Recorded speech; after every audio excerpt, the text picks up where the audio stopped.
And we're back. Listen to them. Yes, we missed you guys. I know. I have all these people in my apartment right now. Yeah, everyone. We have a doing. Okay, quiet down, people. I was like, yeah, just get outside. Recording in progress. Recording. So, hello everyone. Happy Halloween. Post Halloween. Oh, yeah. Halloween was. It'll be like really night. far by the time this goes. Yeah, I was like, yeah, by the time it gets posted. So we are recording on November 1st, 2018. We are making a lot of traction. Oh, real quick, I want to give a shout out to Maria. I don't know if you listen fairly often, but Does she? I don't know. I mean, she likes the page, so we have a. That's from Maria. What up, Maria?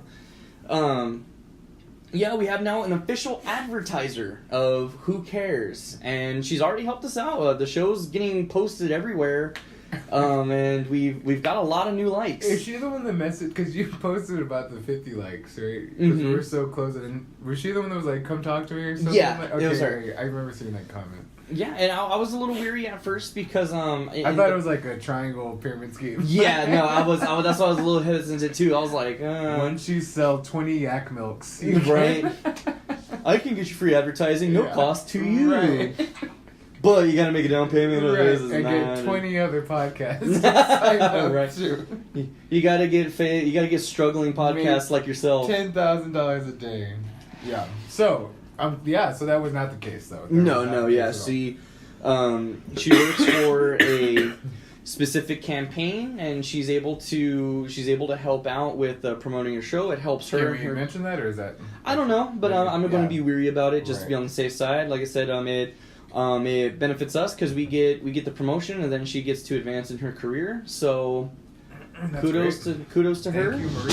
Oh, that scared Ooh, the fuck out of me. For real. That sounded like a... Let's pause this real quick. There's a ghost. Ooh, spooky season's still not over.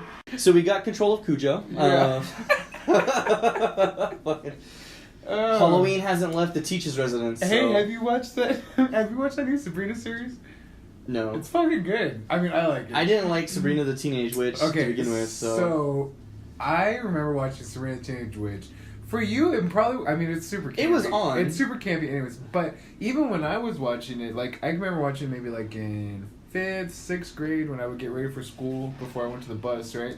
And it would be on, like, ABC Family, if that was, I don't even know if that's still a thing anymore. I have no idea. But even when I watched it, it was older. Mm-hmm. So, like, it was more of my sister. It was when Melissa Joan Hart was young. Melissa Joan Hart, yeah, exactly. 90s, like, right? She's even early 90s. So for you, I'm like, because, like, did you watch Saved by the Bell? I've seen it, I just never got into it. Okay, again, for me, though, that's old, too, but I just watched it. So, Sabrina Teenage Witch also... but it's nothing like it, because, like... This is supposed to be, like, a more serious tone to it, it's fucking right? dark. Like, it is super dark. I read something today, it's funny you mentioned that, some satanic temple is upset with them. Yes, and you know what's funny? They have... Yeah, so it's like the witches, blah, blah, and, like, witches, like, old school witches, like, that they love the devil and, like, praise Satan and, like... Yeah, which the old show was nothing like that. She was just a teen, yes, you know, it was very bubblegum, and, yeah. So, anyway, so they do all that. And when she goes to the school, there's a statue of, like, the goat devil. With, like, the two kids looking up at him in his hand. And I remember thinking, oh, that looks just like that thing in Oklahoma... where they put up the Ten Commandments statue. Mm-hmm. So then I think they're called the Satanic Temple. They put up their statue, and they were like, everyone's like pissed off and like, well, if you're not gonna put ours up, you shouldn't put up right, because it's, which I wholeheartedly agree. Well, the Supreme Court said, yeah, you're right. Like, there is not supposed to be any favoring of religion, especially at the courthouse. Like, it's all, anyways. So they're suing the new Sabrina show because their statue looks just like it, if you ask me. But I read the article, they were like, well, there's only so many things of Bahamut or whatever, and he's usually with kids, so it's like, it's not just yours. I want a Baphomet tattoo. Like, don't you? Don't you I have a pentagram. Oh, and it kind of has the goat horns. Yeah, kind of towards peeking up there, but I want to get this covered up. Well, those aspects are supposed to be like the ears, right? Something like that. Yeah. I just googled pentagram tattoo. Yeah.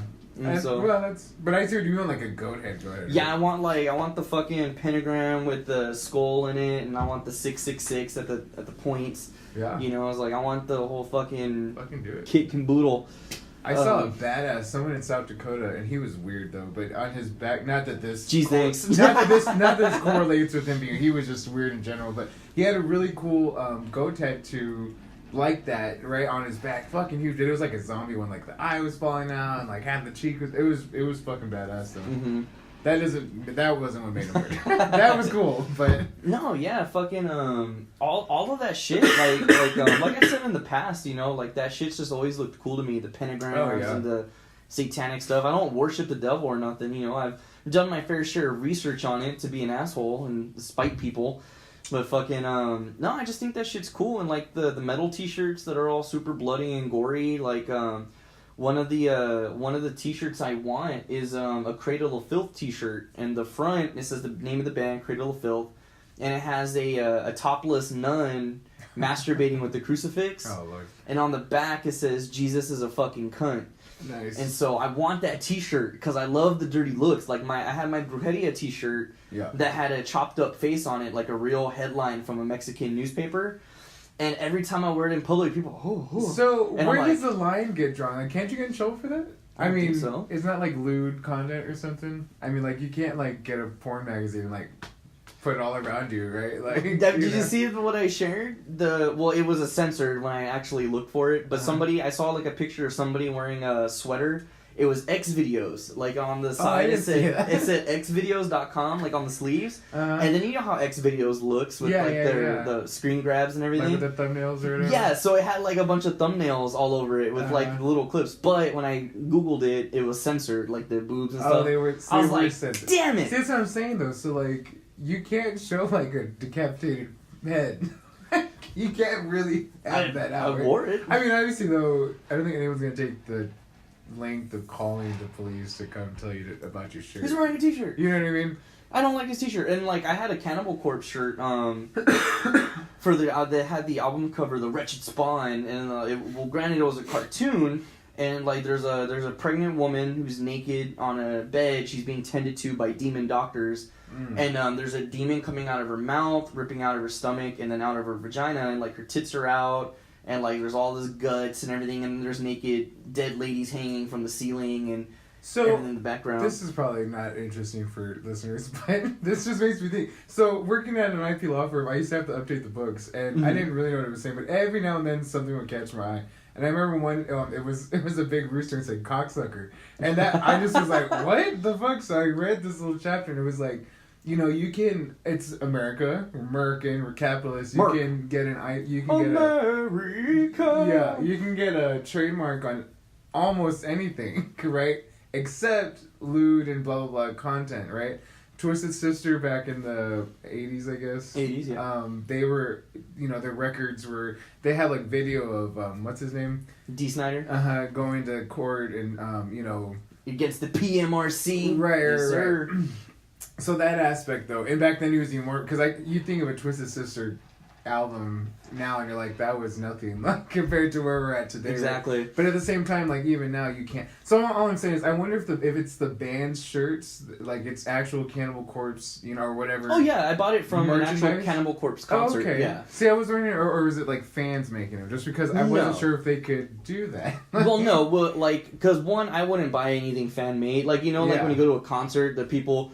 I got T-shirts, right. You know, $10, and they have it like all of them in their fucking tucked into their pants and shit. Yeah. No, I buy official shit. So like my Brujeria T-shirt that had the decapitated face on it, I bought it at the concert. Yeah. My Cannibal Corpse shirts I had bought at the concerts I went to. Like my Iron Maiden ones, my Iron Maiden is kind of like they have some stuff that's very violent, but a lot of it's just like creepy looking. I was just interested in the sense if they could do that, because cocksucker. I remember that thing was like you can't get a trademark on that, right, or whatever. Mm-hmm. I guess maybe it doesn't matter because it wouldn't be a trademark. It's just random graphics on a. It's still just their logo that they would have. Yeah, I don't know. Don't know. But yeah, so you get ugly looks, I guess. Wearing these shirts, and it don't matter. You like it. I'm like I don't think I'm cool. I just think it's like I don't know. I'm trying to sound like something I'm not, but it's just like fucking like people are like oh my god, like it's just like get over it. Does Leslie get pissed off at you? She used to in the beginning. She got over it real quick because when we first started dating, I had a lot of offensive Cannibal Corpse and metal T-shirts. and I would always wear them on purpose. Yeah. And at first he'd be like, "Why are you wearing that to the grocery store? Why are you wearing? Why are you wearing that? Store? Yeah, why are you wearing this to the mall? Why are you doing this?" And that's awesome. Because a lot of the metal bands I listen to, I wouldn't call them obscure, but they don't have a huge fan, like they're not a huge following. They're not mainstream. So I know when I'm out in public and I see somebody wearing like a band T-shirt that I know, and like they're just looking like whatever. Perfect example. We went to IKEA a few months ago, and where's that? We went to the one in Austin, in Round Road. Okay. Yeah, they're building right there in Live Oak. Yeah. I've been waiting for that one to... Oh man, it's gonna be... The one on 35, right? Yeah. Yeah. I would say even after that one opens, probably go to the one in Round Rock, because then it'll be super dead at Round Rock, because everyone's going to be wanting to go to the new one. Right. That's what me and Leslie's plans are, at least. And so there's this band I listen to called King Diamond. King Diamond is an actual person, like he's the lead singer.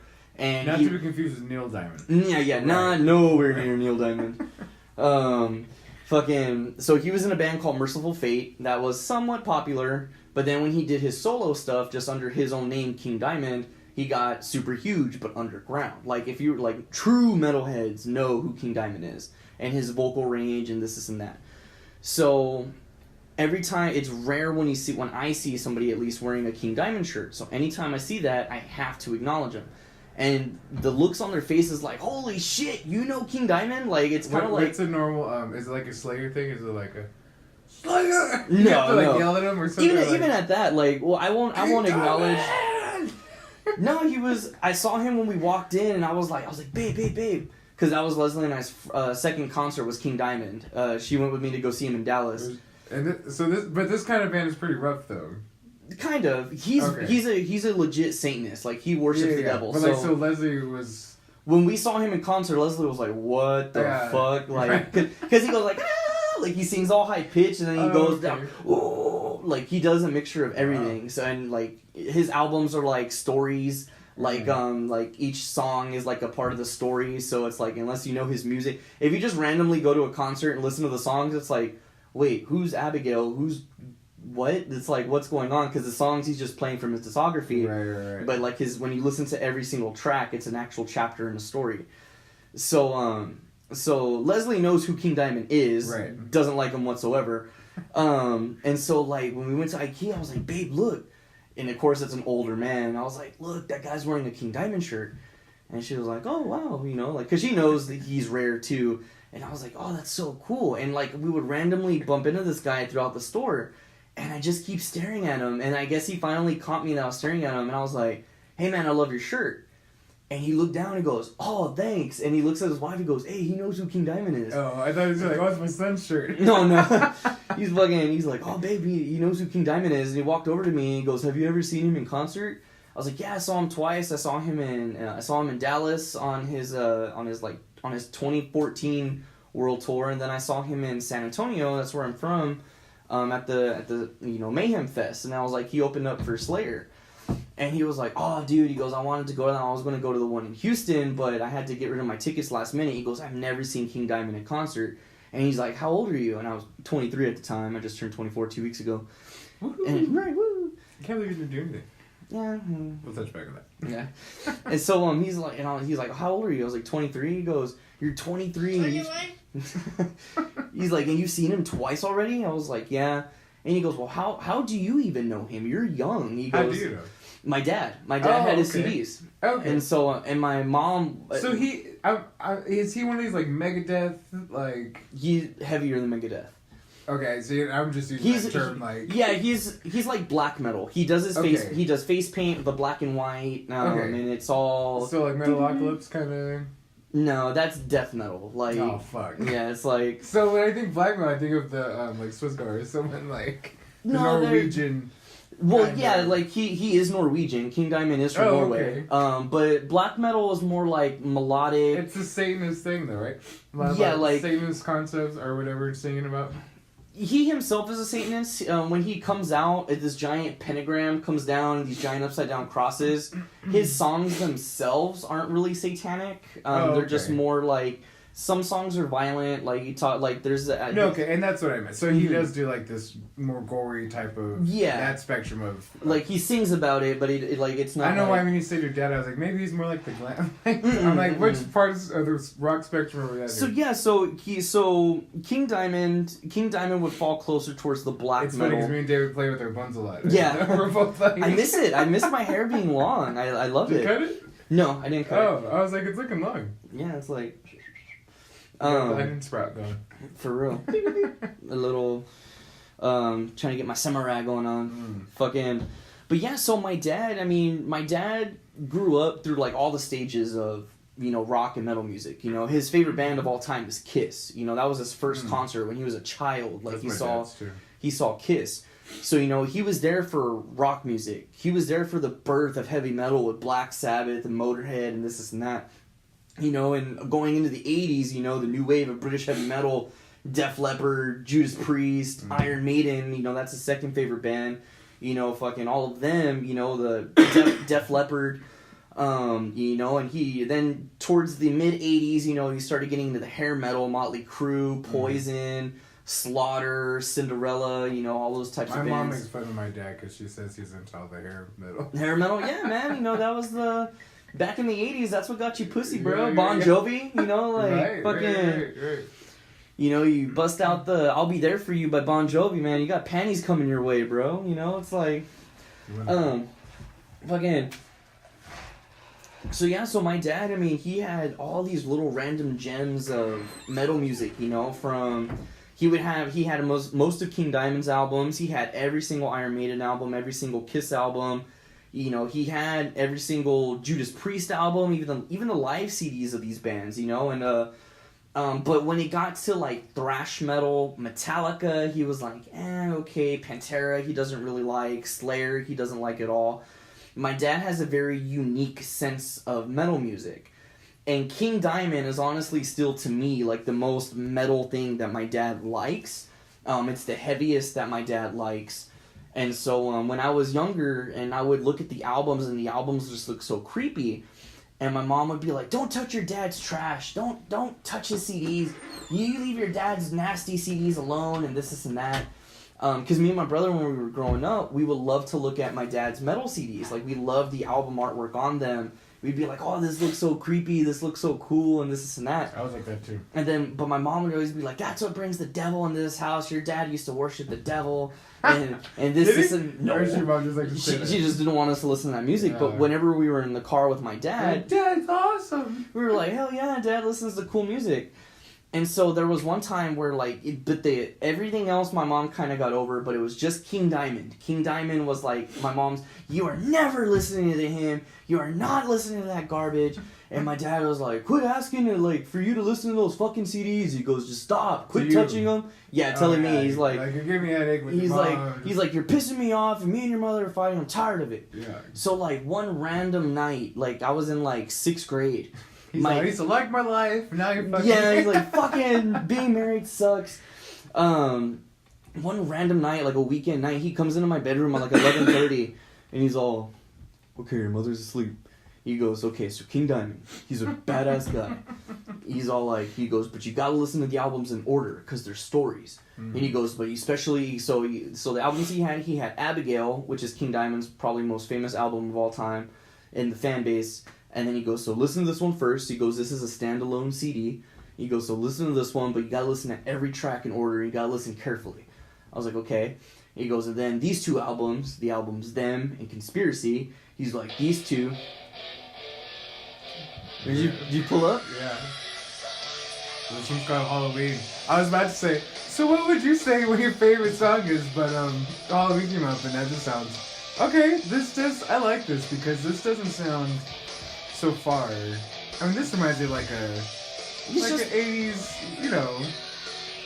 Yeah. This sounds like James and Bob, but they sing in the... That's exactly is from that Clerks 2. That's okay. King Diamond. It's fucking when they're like, let me help you out of your chair, grandma. That's from the song Welcome Home by King Diamond. I don't like talking about demonic forces, Randall. Okay, dope. I might have to check it out actually. I love King Diamond. Yeah. He's probably my third favorite band of all time. And so just podcast wise, I don't think we have to censor that, right? No. I've heard of my podcast too where they just play samples and. We're totally fine on that. So it's quick sidebar. But yeah, so my dad, he was like, listen to it, and so if you heard his voice, so when the first CD I was listening to, and I listened to my headphones plugged into the stereo because I was like, oh, I don't want mom to listen to, I don't want mom to know I'm listening to this. So freaking. We're gonna have him playing in the background while you tell your story. Okay. Do it really low. Which song are you playing? What do you want? Play the song called Arrival, because that's the first actual King Diamond song I heard.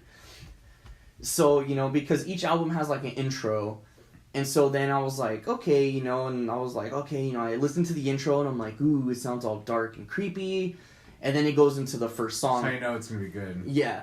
So I was like, okay. So the first song it goes into is Arrival. I think this is good. Yeah. Okay. So I'm listening to it, I was like, fuck yeah. I was like, my dad likes this shit? Because like I was saying, I was like, my dad didn't listen to Slayer and Metallica. Like, thrash metal was never his thing. Oh, okay. Right. So I was like blown away. I was like, my dad fucking likes this shit. Is this considered thrash metal? No, this is heavy metal. But it's like okay. heavier. This is heavier than Iron Maiden, Black Sabbath. I was like, and I was like, okay. And I was like, oh, okay. The little galloping. Yeah. And then like fucking the style, I was like, hell yeah. And it wasn't until he actually started fucking singing where I was like, what the fuck does my dad listen to? And I kind of laughed at it at first. I can tell he's an occultist by that symbol right there. Yeah, fucking. That's an Aleister Crowley thing. Mm-hmm. So I was like, okay. But I was like, what the hell does my dad listen to? And I kind of gave up. And the next day, I was like, Dad, what's up with his voice? My dad was like, you don't talk shit about his voice. His voice is awesome. And then, listen, right here, I was like, okay. And then it goes up.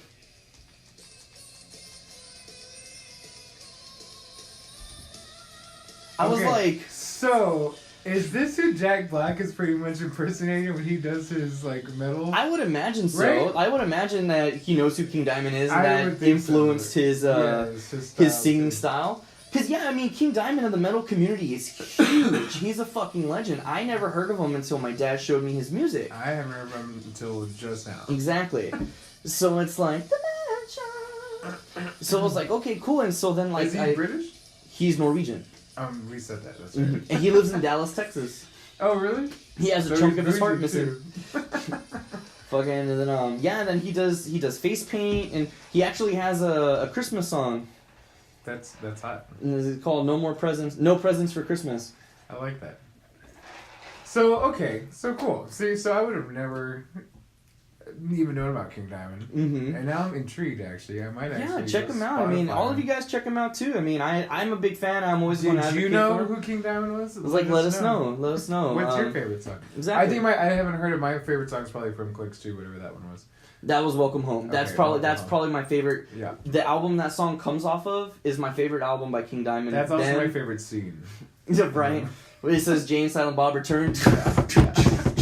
So the first time I saw it, that's probably a main reason why I really love Clerks 2 as well, is because... You had a poll, didn't you? Clerks 2 or Basketball. Which one was funnier? I've never seen Basketball. Oh, dude. That's a classic. It's so funny. But, check this out. I got drunk at a brunch. Uh-huh. And then I went to H-E-B and bought a shit ton of pumpkins. And spent $103. Jesus Christ. Well, you saved $1. I did save $1. Yeah. You could have said 104. I bought... You greedy fuck. Be thankful. Yeah. Isn't that insane, though? And I still have them out there. You see them? Solely on pumpkins, yeah. And no one carved them. I started carving one. I was like, fuck this. This sucks. This is horrible. Pumpkins... It's the worst fucking thing ever. Pumpkins are the worst investment in the entire world. Yeah. It's fucking trash. There's got to be an easier way than this fucking little carving plastic tool. Buy one that just plugs in. There's something to be said about when you do it yourself, though. Right? Because I was going to make a Buddha, B-O-O. Oh my god. But Jesus Christ, it took forever. I got halfway through and I was like, fuck it. I'm over it. I'm too drunk already. Like I'm already wasted. I can't even finish. Did you take out all the shit from I took out all the shit. I got the little boot. You got your hands dirty for nothing. You can see it. It's all right there. I just walked away from it. I just fucking left it there. I said, fuck it. I'm done. I said, fuck the lemons and bailed. Like fuck the lemons and bailed. Oh my god. Do you know where that's from? No, I don't. But that just sounded funny. Okay, no, it's a movie reference. Do y'all know? I'll tell you right now, actually, because I want to get off my chest. I can't hold it in anymore. Yeah, I can't. Let us know. Okay, now you're gonna know. Turn it off if you want to email us right now. Thank you. Okay, so now you're gonna find out if you were right or not. Saving what is? You don't even fucking know the movie. Forgetting Sarah Marshall. Is that what it's called? I've never seen that movie. That's what the movie. I know that's the name of the movie. Yeah, that's the movie. It's Forgetting Sarah Marshall. So it's Paul Rudd. Do you like Paul Rudd? I love Paul Rudd. Okay, so it's Paul Rudd, and he's like a white guy that lives on the beach or whatever, and he's like doing surfing lessons, and he's just like he's so clueless basically, and so the guy's like, wait, so Paul Rudd tells the main character, he goes, well, you know what they say, when life gives you lemons, and the guy kind of looks at him like, you know, you're ready for like make lemonade. He goes, yeah, just say fuck the lemons and bail. That's what I always do. Stupid. So that's my thing. That's my motto. That's the Who Cares podcast motto. Just fuck the lemons, and bail. Yeah. I tested that. Yeah, let's cheers to that, motherfucker. Chink. That might be racist. I'm saying chink as in the way chink, man. Of a clinking. Like in Scrubs. Remember that episode? He's all like, what's a 4-letter word or 5-letter word for a blank in one's armor? Yeah. Chink. What'd you say? Oh, chink. And then he moves, and the Asian doctor's right there, and he goes, oh. He goes, wow. He goes, you think you know somebody? Such a brilliant show. I wish they would put it back on fucking. What, don't you have them? No. Do you have them all on Vudu? No. My parents have all the DVDs. So Hulu only has the first fucking season. I think you were telling me that. And so that sucks. Do you have a DVD player? I do have a DVD player. I was like, I can just borrow them from my parents' house and let you watch them. God, that's a lot of hands. I don't like. That's gotta suck for you to have to go to your parents and then. I'm at my parents every weekend. Well, if it comes across your mind. It will. Yeah. Because you need to watch that show. I love that show. Well, I love the show. Yeah. It's like, well, you need to watch it from beginning to the end. Don't binge watch that instead of The Office. PSA: people, quit binge watching The Office. It's not cool to binge watch The Office. Okay, it's very cool to binge watch The Office, and you need to let everyone on Facebook know that you have a shit ton of stuff to do, because it's very relatable. No, it's not. I've seen The Office in its entirety like over 10 times. But I was watching it as the seasons were coming out. Because I would watch whatever was on Netflix. The new season would air on TV. I would refuse to watch it live. Okay. And I would just wait for the new season to get put on Netflix. But as the new season gets posted, awesome. I would watch every single episode. Man, this was a long time ago. Exactly. I was like, I've been a fan of The Office for years. Okay. And so then after the show completed, I was like, oh, the show's over. Watch every single episode, including the final season. Man, that's such a beautiful show. Watch it over and over again. But I just didn't seek validation from other people. Oh, I see. Just don't tell people. It's like, I've watched it. Yeah. That's what you're saying. Because it's like, yes, The Office is a great show, but you don't have to fucking shove it down everybody's throat. So don't not binge watch it. Do what you want to do because it's a great show. Just shut your mouth. Oh, who gives a fuck? Jimmy Pammer goals. Honestly, though, even that aspect of where it was kind of like, oh, that's funny because I do it too. It's getting old because like it's been like 2 years now that we're all. It's like when you see those memes, it's like, yeah, we've shared those like 2 or 3 times. Exactly. Like, when I see someone share it again, I'm like, where the fuck are these guys been? All fucking October. If I see that stupid Dwight, if I see Dwight put on that fucking pumpkin head one more time, Jesus fucking Christ! Oh my God! It wasn't even one of the better scenes in The Office. You know what scene I do like though, and I always watch, and actually when I see it, I go, oh, not again. But then I watch it the whole way through. It's the parkour one. And the fire drill one with Dwight. Both of those. Today, smoking saves lives. Every man for themselves. Take the cat. I can't. Oh, you take me. I'm only 182 pounds. Save yourselves. I'm gonna go get help. And she throws the cat. Yeah. It's the other side. Fucking fantastic. So those two clips. But yeah, you know, if you're gonna watch it, just fucking watch it, enjoy yourself. Enjoy yes, it. we're in that time of the semester where everything fucking sucks and you wanna just do everything but do your thing. Just knuckle down and finish your work. Or watch The Office. Just shut the fuck up about it. Yeah, it's like who cares? Who cares? Everybody fucking loves You know, we The didn't say Office. that enough throughout our episode. We said it a lot at the beginning, but then it just fell off. So. Yeah, but you know what? Who cares? You know, so it's whatever. It's whatever, you know. So sequel to Who Cares, it's whatever. We're just gonna stop where we're at right here and just start a brand new series. It's whatever. Start over from ground zero. That's great. Yeah. No, fuck that. You know how long this took? Right, for to real. get 70 likes, David? Oh my god. Fucking man, I'm still ashamed of myself that I had to go out there and beg for fucking likes. I really enjoyed it though. I like the post. I really like the post. I was like, dude, just fucking like the post and unfollow. Like, who gives a fuck? I don't care if you see the memes. I mean, it's true though. And what's really on the other side of knowing what's going on with that too, where people are like, have we talked about this on the podcast or not? We can edit this if you don't want to put this. But no, you're fine. About like, you know, people are like, hey, can you mention us on your podcast? And you're like, yeah, no problem, absolutely. Yeah. Can you like and share the podcast? And like, yeah, my fan base wouldn't really like it. It's like, well, then why are we gonna? Yeah, I'm not our gonna fan fucking base advertise you. Is gonna like. That's what I was like. Like I could tell I pissed some people off with the stuff that I posted because I was like, we're doing something other than a fucking video game stream or music. Right. You know what I mean? Because how many fucking people? Oh, I want to become a famous streamer. That's, you know what? That window is closing because now that's becoming such an oversaturated. Yeah. You know, type of business adventure, if you want to call it that, because that's what some people are, like, invested in. It's like... And how many times do you play the same fucking game? Exactly. It's like, Jesus Christ. It's like, you know what? Yeah, it would be cool if I could play a video game and be good at it and have fucking little teenagers steal their parents' credit cards and give me fucking money. You know, yeah, I would love to do that really too. Cool, actually. You know what? But it's like, no. I'd give it all away to do that right now. I would drop everything. Just letting you know. I'd risk it all. Out. I would say fuck the lemons and bail. Fuck the lemons and bail. No, but you know, the podcast thing is pretty interesting just because on one hand, everyone has a podcast, right? In the relative world sense. Like, honestly, in our circle, in my circle, I don't know anyone else. Yeah, I know one other person in Austin. I know another guy in Austin that is part of that. I know him who has a podcast. He's an older guy and he has it's a more deeper kind of podcast than it's a more spiritual one. This and that.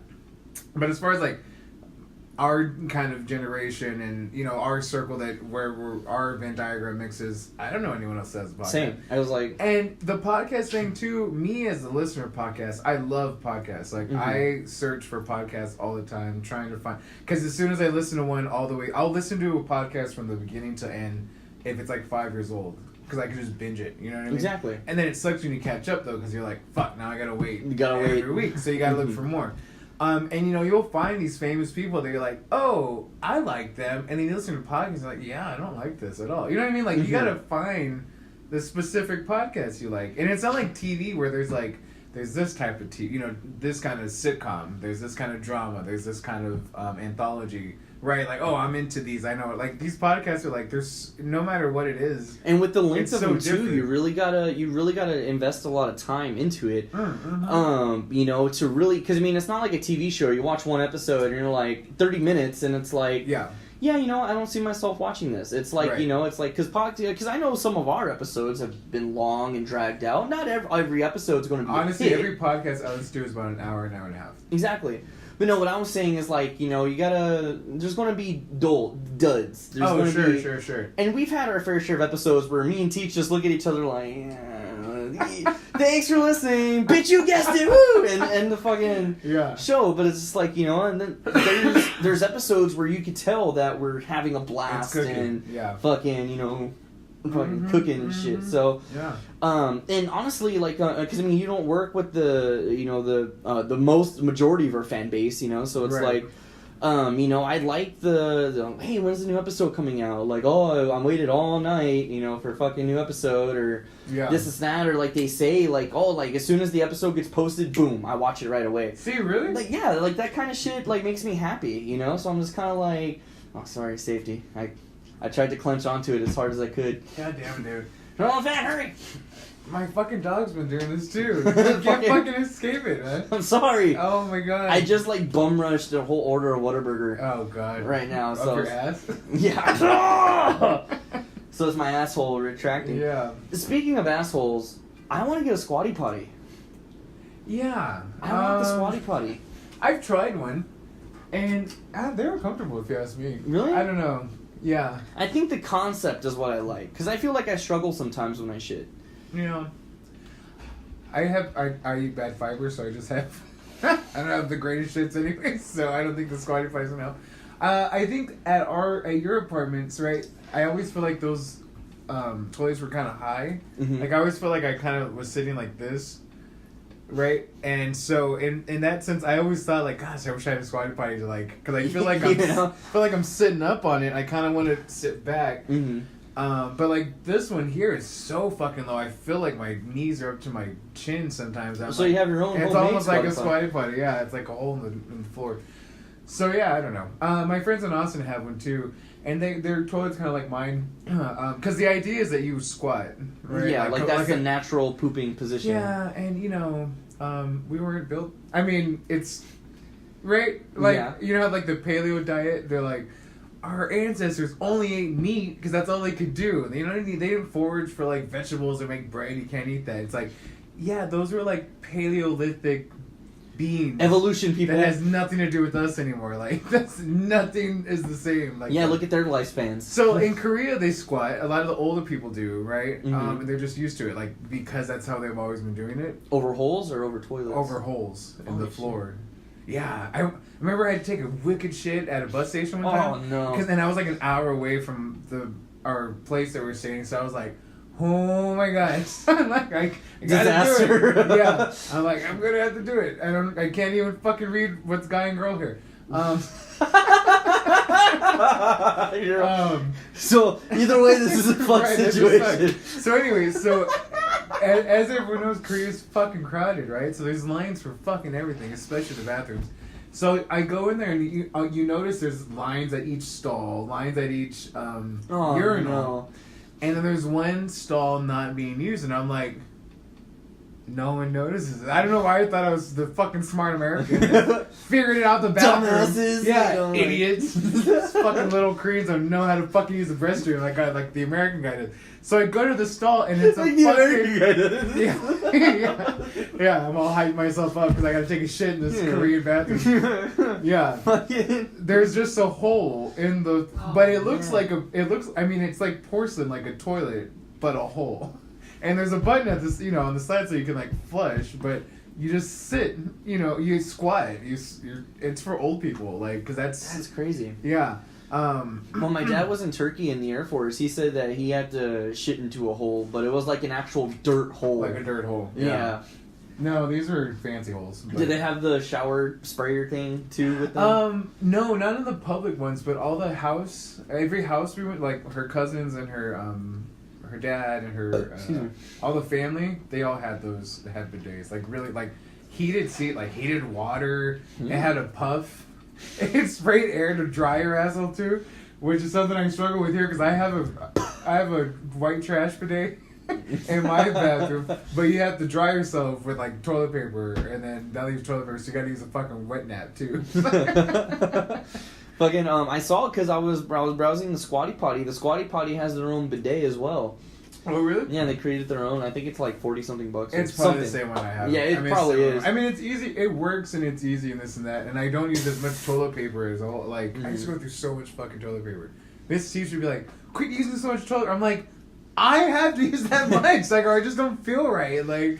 No, it's like it's the joke in Parks and Rec where Andy Dwyer's all like, "It feels like I'm just wiping a brown marker." Right. Yes. I feel that way too. At least I'm not alone because sometimes I'm like, "The fuck?" Yeah. You don't even have fiber. That's another thing. Yeah. Probably. Yeah. No. I shouldn't say probably. I know I don't eat a lot of fucking fiber. And the bidet helps with that. Because when I Look at one yourself. Yeah. Because I know when I do get a decent amount of fiber, oh my god, why does my body hate me? It should come out. We're gonna talk about shit. If you're enough fiber, it should come out a clean chunk, right? Yeah. And so there's not much debris to clean up off your asshole. Ghost poos. If you're not eating enough fiber, it comes out really mushy, and so they're kind of dropping. That's me. So it's a bunch of just debris around there that you just keep. And then it's not all solid, so there's still some in there, so it just keeps coming out.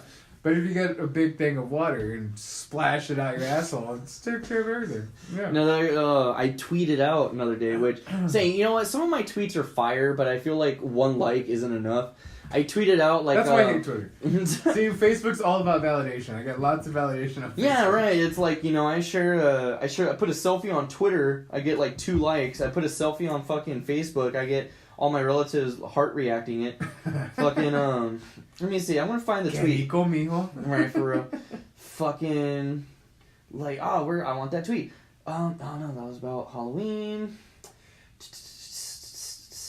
Damn it. I'm going to find this fucking tweet. Hold on. When did I tweet it? I tweeted it not too long ago.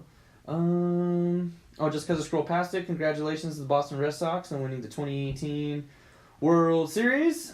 This is us all waiting for David to pull up his tweet. I'm sorry. I didn't have it put up. It's funny you do that because I just found it right now. Oh, nice. So it says, I tweeted this out on October 23rd, and actually, I didn't get any likes. It says, I tweeted, taking a shit, and one little turd nugget just won't fall out. I'm like shaking on the seat trying to get it to fall out. Yes, I'm all aware of that experience. That's a pretty fire tweet, in my opinion. Yeah, that's great. It's perfect. It's a relatable tweet. It's serious. It has a serious tone to a funny aspect. Exactly. It's relatable. I was like, this is no fucking chair. It's always funny. Yeah, sure. It's in on 4 cylinders, man. 4 cylinders. Fucking at least. So I should have had 30,000 retweets. Absolutely. Oh god. I don't know how to work Twitter either, though. It's like, yeah. I don't get it. To me, my understanding at this point with Twitter is that you either have to be a famous celebrity for anyone to care about your tweets, or a corporation so that everyone can bitch at you about their stuff, right? Because everyone's like, if I have a problem with something, I'm like, this really, they're like, and I'm like, I'm not going to talk to the manager, because the manager is a fucking retard too that doesn't give it, no, I'm sorry, that's not a PC word, I should be saying that either. Is an exceptional individual. That's a new term that I don't we use trust. in the education system. For, anyways, yeah, I don't want to talk to them either. Like, oh, you know what you do? You tweet them, and they'll hook you up, like, quick. And I'm like, yeah, I don't know how to fucking use Twitter, though. Like, I'm not going to do it. And I'm not going to follow fucking Wendy's on Twitter just to bitch at them, because I don't like them that much. Like, it was one bad experience, you know what I mean? Fucking, it's funny you mention being famous and, this like... This is me at Wendy's when I'm getting pissed off. Because you're hungry? Yeah. Oh. Because you pressed it twice. So is that what it is? Oh, okay. So that was like double sounded. That was a really long one. And then he left. Yeah, and then I'm done. And then he left. Yeah. Then he left Twitter. Then he left Wendy's. So I don't know if you've seen the memes where people say that Ted Cruz is the Zodiac killer. Yeah. That's an old thing too, though. Yeah, it's been around for a while. So yesterday on Halloween, Ted Cruz tweeted out "Happy Halloween" with a picture of like the Zodiac writings or whatever. Oh my god. And so like what an asshole. I felt bad for him because I was like, he's trying to play along, but it's like, it's just boo, poor boo. Like, you're 3 years too late. Like, the man is evil.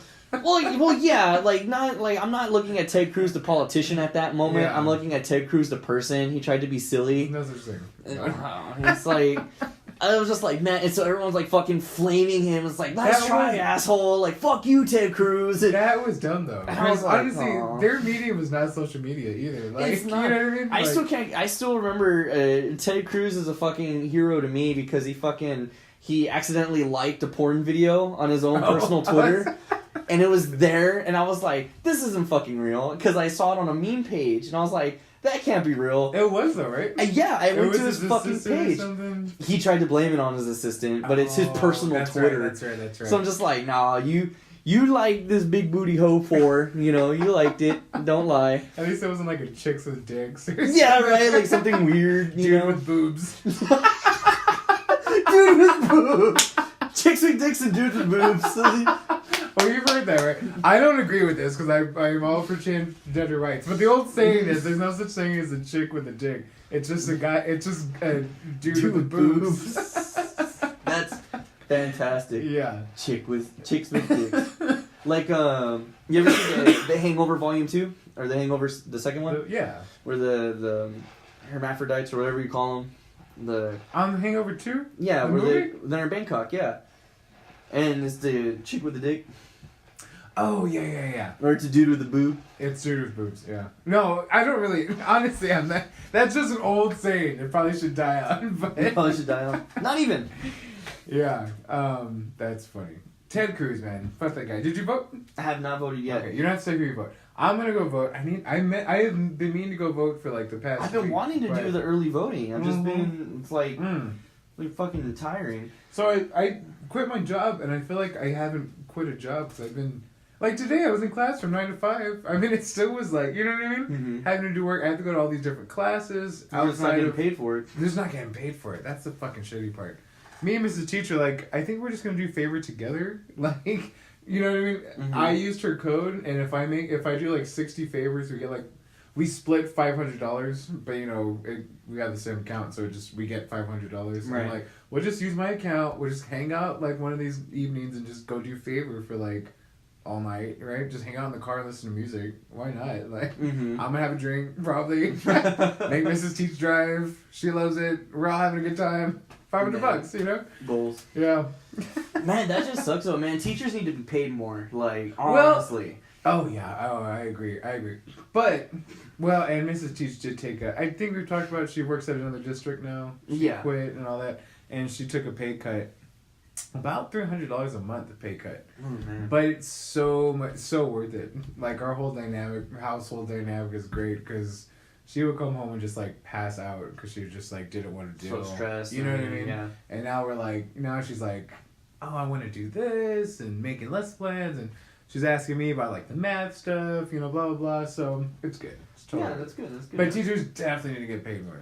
It's like, especially with dealing with your fucking shitty kids. I was like, I guarantee your kids are angels if you're listening. But you know who you're talking about. You know who we're talking about. It's like, you know if you have a shitty kid. Yeah. Discipline them.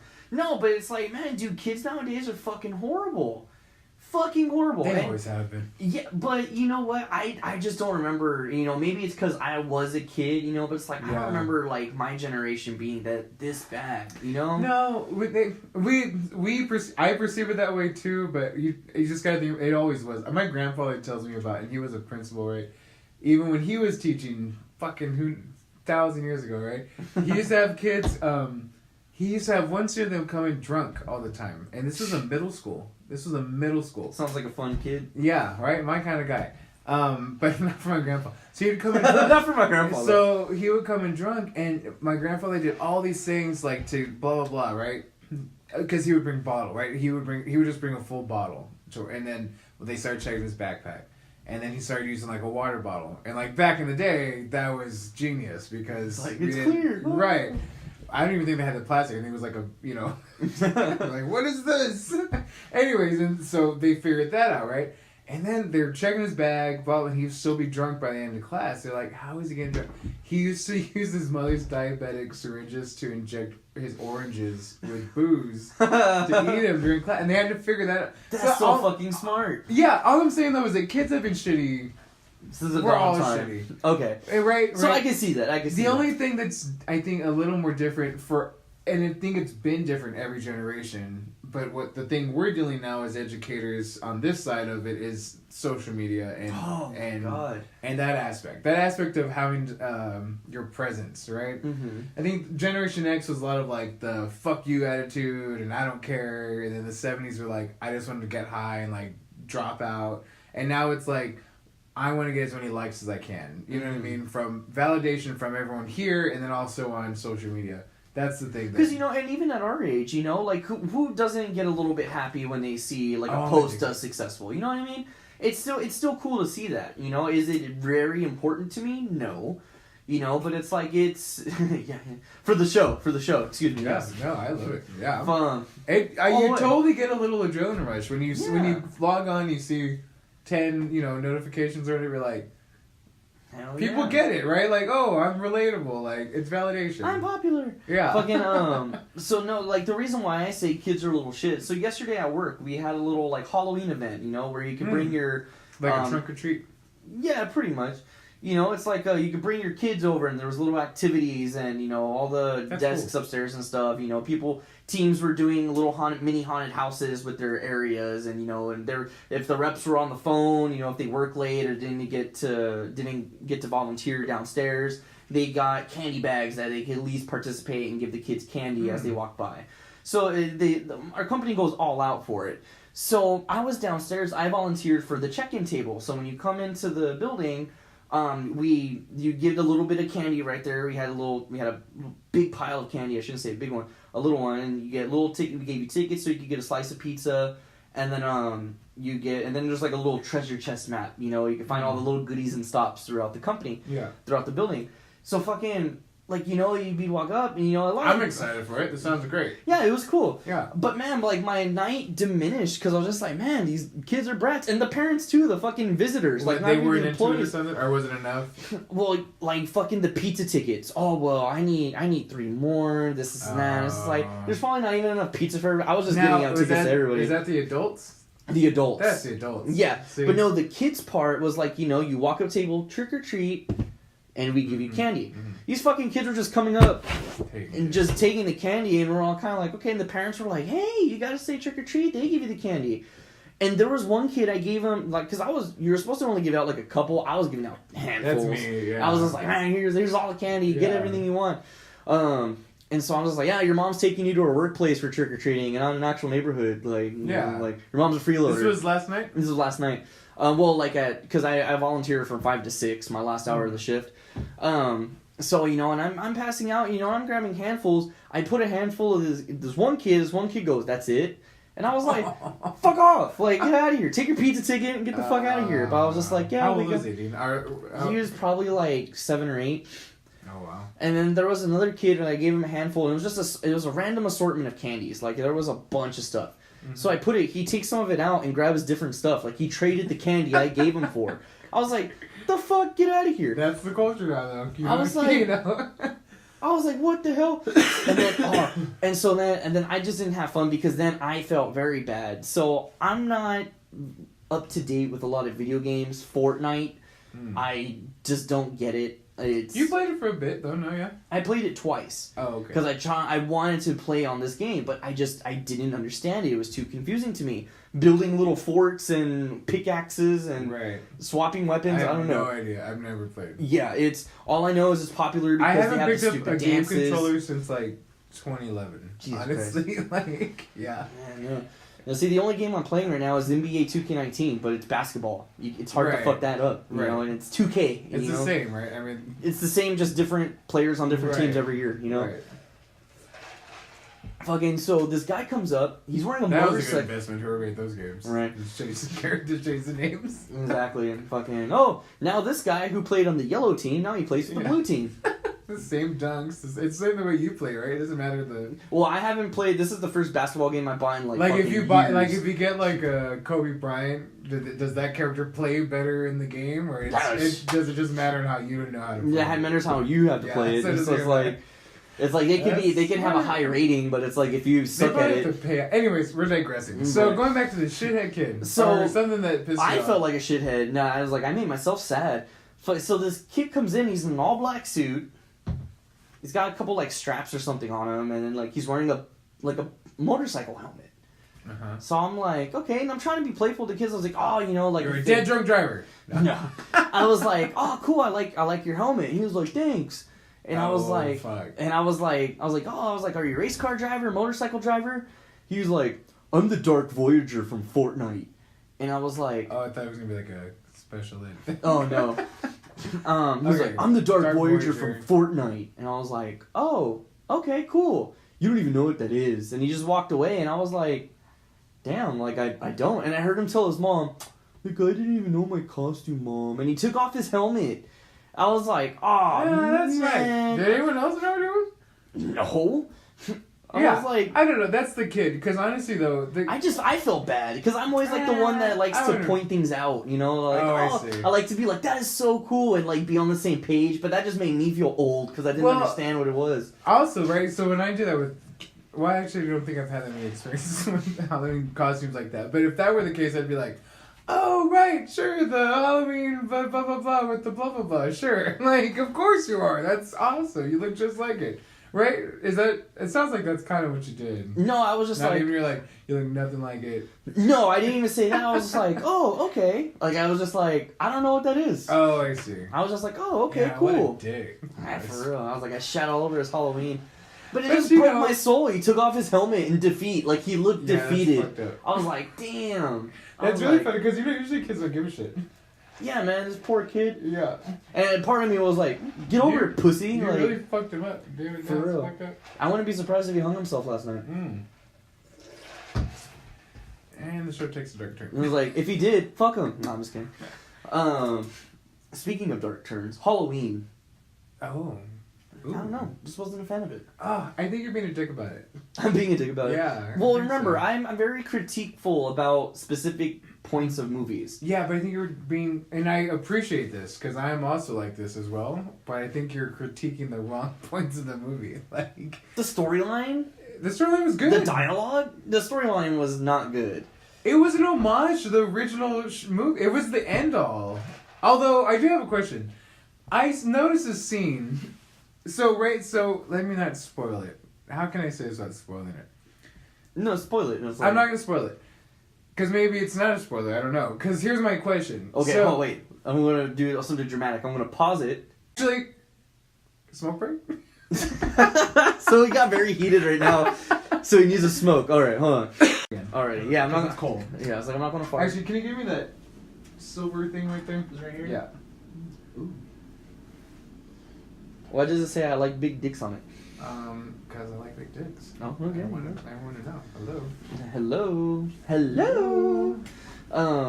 So right before the smoke break and right before pausing to pause again. Did they get all that tidbit on there? About the big dicks?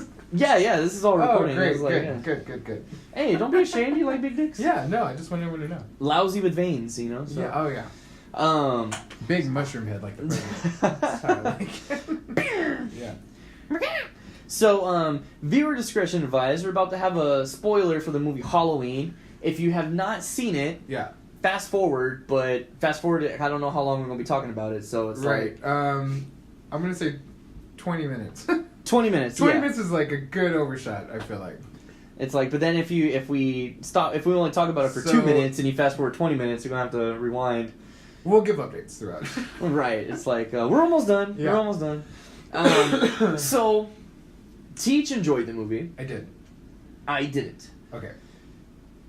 Because again, and I went with I was excited to see this movie. I would also like to call myself a classic horror movie appreciator. Mm-hmm. Like I really enjoy the old, like even. And I do too.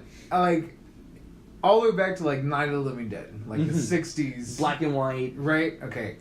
Those type of movies, even though they're really horrible, if you really want to dissect them, they're not very good. No, yeah. But in the genre of horror movies, they're the shoulders we stand upon. Yeah, right? Classics will be classics because they're experimental for a reason. Yes. They're new. And for the time, they show what was scary, too, though. Mm-hmm. That's an appreciated, looking back, like what was scary at the time. So, did you think Halloween was scary? No. Okay. No. But what I liked about it, what was enjoyable for me, is that it was like an homage to the original Halloween, the 1978. And I get that. They had the John Carpenter, the creator of Halloween. Yes. He produced it. He was an executive producer. He did the screenplay for this movie. The beginning credits are just like the original movie with the pumpkin, yes, the music. Okay, the pumpkin dying and coming back was like more modern, but the original Halloween movie had just that opening credits with jack-o'-lantern. Yep. So that was awesome. They had the music was great too, where they even even modernized it. They modernized it, but it was so much cheesy, and it was so kind of cheesy. Or like when when Michael Myers is there in the Halloween street, and it's like, or like just this random like ugly, so cheesy. Little like the 3 keys. But back in the 70s, it was like, oh, now you know something's going on. Like, you don't really need that now for movies, but it was an homage to the original one, which I really appreciated. Yeah, and that was even the kills were actually similar. The way he killed the boyfriend in the thing with, the knife to the throat. Okay. Like he's hanging up. The first boyfriend in the first movie is stuck to the wall too. Yeah. In the middle. Yeah. And that stuff I thought was cool. Yeah. But see, that makes the movie for me though. If it's nostalgic and like takes me back, I love it. And I really respect a lot of that and I'm glad that it wasn't like that was what the movie was depending upon, was just solely like let's see how many Halloween 1 references we could jam into this movie. Yeah, no, and it wasn't they were spaced out perfectly, and it was great. Because for someone that has never seen it or known it about it, it didn't take away. It wasn't like you're like, why the fuck is this going? Or like, that was stupid. And they brought up and they made references to the storyline of the first movie. They went to Judith Meyer's grave. They did everything. Yeah. So that aspect really enjoyed. Yeah. Just the dialogue. Because in horror movies, yes, I try to give some leeway with the way people talk to each other, but it was just like I don't see that way. Like, even if you have an estranged mother, okay, you must have a dialogue in your head that you must be upset with right now when you think about that. What the dinner scene, okay, where the mom comes in and she's like, oh, and she like takes a big drink of wine. Laurie, don't drink that wine. And he takes the. Okay, so to me though. I saw his shadow. I can appreciate why that seems campy or kind of cheesy or over the top, right? Like overplayed or something, or just overacting on that sense. But the other not the overacting, the fact that it was written for the script. Like, that's the way a lot of time acting is, just taking the words on the script and putting it into play. So it's like the fact that was written. I actually appreciated that scene because I feel like that really sets the tone. Again, the whole point is that the daughter and the granddaughter do not understand the grandmother, right? They don't get. I can't think of the character's name right now. Laurie is Jamie Lee Curtis. Okay, so Laurie. They don't understand why Laurie is so the whole movie is about her paranoia, and the whole point is that at the end she's correct, but in the beginning of the movie she's crazy, she's over the top. The daughter lost her childhood because she was so paranoid, blah, blah, blah. So that scene really sets up how big of a deal it is, though, right? They can't even have this, like, it's a normal scene where the granddaughter is going to meet with her boyfriend. She's really close with her grandmother. She wants her to come to, but she can't even deal. Like, that sets the scene, especially for someone that doesn't know that for the past 30 movies, Jamie Lee Curtis has been running from Michael Myers, right? So if you've never seen those movies, you see the scene and go, something's really fucked up with this lady. Like, that's what I felt the scene wanted to portray. I think it came out well. I think it set that tone well. And I can see that. But then like, the doctor, like we were talking about. Okay. So, like, Michael Myers, psychiatrist, after Dr. Loomis passed away, the original... If you've gone this far, keep going. Right. So, Dr. Loomis, clearly, because the actor passed away in 95, the original, Donald Pleasance is his name. Great, phenomenal actor. So it's like, after Dr. Loomis passed away, I'm the one that took care of Michael Myers' file, and like... Which is like a sacred thing within the saga, because his doctor is the one that really gets closest to understanding Michael than anyone else. He is the epitome of evil. Right, and within the medical community still being like, we need to do in the beginning movies, he always wants to kill Michael if he gets the chance. If he gets the chance, just kill him, because he's out. Don't follow protocol. You need to kill him, right? So, it's coming. So the doctor, right? So the twist is that he doesn't want to kill him. Right? Yeah, he wants to bring him back. Bring him back to the asylum. Exactly, and so because the whole thing was Michael Myers was being transported from one facility to a different facility. So that was apparently worse. That was a plot fault to me because I'm like, this never works. Yeah, and so it's like, why are they switching him? They never said why they have to switch him for whatever reason. They were going to kill him. Who was going to kill him? The state was going to kill him. In the facility? Yeah, they were going to... He got the death penalty. He was getting transferred to be put down. Oh. Yeah. I was like, I must not have heard that then. Yeah, he was to be put... They were going to kill him finally because there was no progress being made. They could never get him to talk. He's the epitome of evil. Everything following with the doctor. And Jamie Lee Curtis, even her character is like, I want him to escape because I don't trust them killing him. I need to kill him. Yeah. So, okay. So, I may have overlooked that part. I don't remember that part happening. Yeah.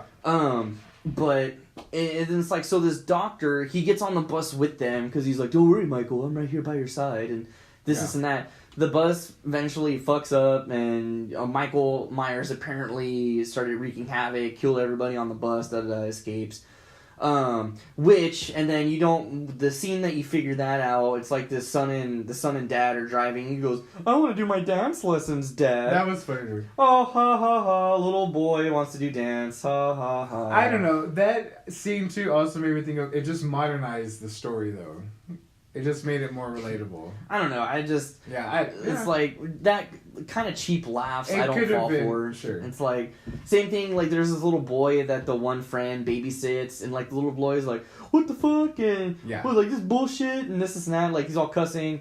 He. Little kid cusses. Yeah. He has a little lisp. Oh, it's so silly. I can see why that wouldn't be. They could have cut that all out. But yeah. Michael Myers has a lot of comedic relief within it, though. Yeah, but I don't know. I just think it could, like, more clever. Like, it could have been clever. Like not just, like, because Danny McBride, from Pineapple Express and everything, he co-wrote the screenplay. So I could tell, like, all the little, and I can, because I know Danny McBride's humor. So I can tell. That. Now that makes a lot more sense, too. So it's like, I know Danny McBride's humor. The show Vice Principals, Pineapple Express, this is the end. He has a very specific type of humor. So I guarantee you, those scenes were probably going to be a lot funnier, but then the other screenwriters were like, well, it can't be a pure comedy. It's like, let's take this out, let's edit this. Yeah. And I'm pretty sure there was probably, things from the studio, too, that they were like, you need to change this. I'm glad they did, because it can't be too campy. They fucked up with Freddy Krueger going that direction. Yeah, Freddy Krueger was always like on the I can the see cheap like, one-liners side. Towards the end, because there was a couple cheap one-liners in the first one and everything. For Freddy Krueger? Yeah, for the Nightmare on Elm Street. I don't think so. Like with the high schoolers and everything. What was it? The first movie? The first one. It wasn't like filled with them. There was like little one-offs. But what I'm saying is like the franchise of Freddy Krueger. Because when it started, it got really cheesy. When it started off, it was a scary, like it really was scary. People were actually like, "This is a scary." For the time, Freddy Krueger was a very scary movie. But as people grew up, the generation grew up with him. Freddy Krueger didn't become so scary anymore. It's like Kiss too. Like kids started coming to the concerts, right? Kids started going to Freddy Krueger, and then to keep it relevant, they started making it more campy and kind of funny. And then it ruined it though. It totally fucked it up. I can see why they would take that into account for this movie, like. Let's not make it all Danny McBride and like campy and just super funny, because I don't think people are gonna respond to that. It's a little bit of comic relief, but still pull it back to where it's still it's still a horror movie. Mm-hmm. I don't know. I think they did a good job with it. I don't know. But my ultimate complaint with what me and Teach were talking about right before the pause is that so they finally trap Michael Myers. Yeah. They trap him. He thinks he killed Jamie Lee Curtis because she's gone. She's off screen for like 5 to 10 minutes. I think they did a really good job with that. How they flipped it on. Yeah, it was that part was a little. She's like, I can't do it. Yes. Got him, and then Happy Halloween, Michael, and right. It was like, cool. Well, because the whole movie too builds up to where she's been training this little girl, and the daughter, and she pulls her gun. Who's the mother of the youngest one, actually, the granddaughter.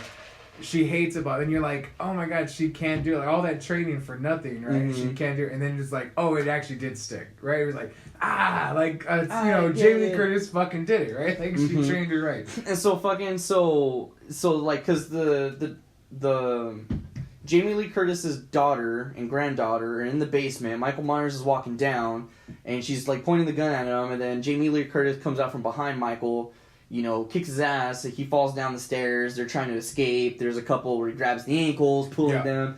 He's able Honestly, to let go. That time I'm like, I was just there like, oh my god, fucking do something. Fucking so they finally, the granddaughter and the daughter escape safely, and then Jamie Lee Curtis hits some button, like all these fucking steel bars trap them in. Then these fucking, propane tanks come on. It's filling the room with gasoline. And she's like, I got you, and this and that. And Michael Myers is kind of looking around like, well, shit. He just stands there. You know how... Yeah, he's just like, Yeah. And so then fucking she grabs a road flare. And that was stupid. I just... Because I pay attention to every detail. There's all these fucking matches, and then she grabs a fucking road flare, and it's like... Oh, you know what I was thinking was like... You know what I was thinking was with the road flare? I was like, how shitty would it be if she to get stuck? Just like... like... That's in my head. She threw it so fucking precise that it went through the spaces. I actually appreciate it because when she did the road flare, I'm like, okay, there's all these fucking bars and it's got to fit. I'm like, I know if I were to throw that road flare, it'd be like, ding, ding, get stuck at the top and never get down. They did show a little bit of like, ching, like where it kind of bounced and then went in. I'm like, that's good. But honestly, I'm like, realistically, bet you would have got stuck. Like, my thing was just like, because she had those old boxes of matches. I was like, you couldn't do one little match. Well, but matches are worse than road flares. Stay lit. Matches can go out. But it's still the flame with the gas. And matches are hard to light too, actually. Yeah. So actually, that little tidbit, you're off on that because. No, I still was like, and besides, if you want to go through the. If it getting stuck, throw a match. Fucking, it will go through the. But it can go out. Within the road flare's gonna stay lit. Yeah. I just still thought it was dumb. You just want to keep that. But I want to keep it because it's stupid. I mean, you're entitled to your opinion, what's wrong. Who realistically has fucking road flares everywhere? The whole fucking house is booby trapped. But why would she need that specific road flare and that specific fucking little cabinet? No. Because that actually follows the premise, though. If she was prepared for that whole house. I mean, even when she would... I love the scenes. What event with Michael Myers would entail a road flare? Where she goes in... Because if she's trapped... The whole thing, too, she has all this food... What I didn't get is she has all the food down there. I'm like... But she has the road flare up in the kitchen with her. If she gets stuck, she has a road flare. She has all these guns everywhere. Road flares. She has fucking... The guns and knives make sense. The ammo makes sense. What's one realistic purpose a road flare would give in a fight with Michael Myers? Light? Just having fucking light in the house of everything. She had a flashlight with her. She had all the fucking camp lights on. 50 movies. Every time I say this, it gets more movies. Right. 7,000 movies. 100 movies to go. Everything has gone to shit. She has... The whole point of the movie is showing Jamie Lee Curtis as thinking of every little... That's the whole point. She's thought of everything. But they also... It's not random. It's... Everything has been thought of. It's... That road flare... Not thought of in the specific sense of how to do it, because you can see her struggling of how am I going to do it. But she set up the house to have every single thing available to her. It just happened to be a road flare. I don't know. It's just weird choice. See, that's what I'm saying, though. You're kind of, like... Just want to be a dick about it. I'm not being a dick. It's stupid. Like... Of all the things, a to fucking road flare. Either is, you know. A fucking road flare. But anyway, the thing that I was just like, the thing that finally made me say, this is a stupid fucking movie, was that he's literally trapped. He's in a basement. There's no exit. The only exit is through this, because it's the island in the kitchen. It's the cabinet that you press a button and it moves to go downstairs, and you press a button from the inside to close it. Yeah. It's like, that's the only way in and out of this fucking basement. It's not dirt, it's cement as the ground. Okay. There's nowhere to fucking go. Oh, okay. She throws the road flare into the basement that's being filled with gas, Flame, engulfs up the basement. Michael Myers is standing there at this gates. So the scene that's showing is that he's trapped. The flames are coming up. They realize you're good. Yeah, no, leave my toe alone. Sorry. So the scenes are that he's trapped, and you realize they're blowing up the house because he's stuck in there. Gonna blow up the house. That's the scene. He's trapped in there. Done. And one of the final scenes is a different angle of that little bunker down there, where the stairs you see and everything's in flames, and there's no Michael Myers though, because he was standing in front of the stairs when you're looking down. That scene, and then the next scene is it's all in flame, but there's no one standing there. It's from the corner of the basement looking up the stairs. The thing is that it's not so explicit, right? So the thing is that what I feel like as a director or producer standpoint was going. Jamie Lee Curtis, blah, blah, blah, blah, blah. But see, like David saying, it's cement. It's blah, blah, blah. You don't really... That was never said. It was never discussed. But you can see it.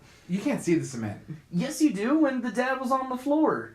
He was sitting down by the floor, and then it's cement floor. The dad was never in there. Yes, he was when he was looking at all the guns. When she's like, "Here, you take this. This gun doesn't jam." And he's like, "Ooh." And he Was that downstairs? that was in the basement.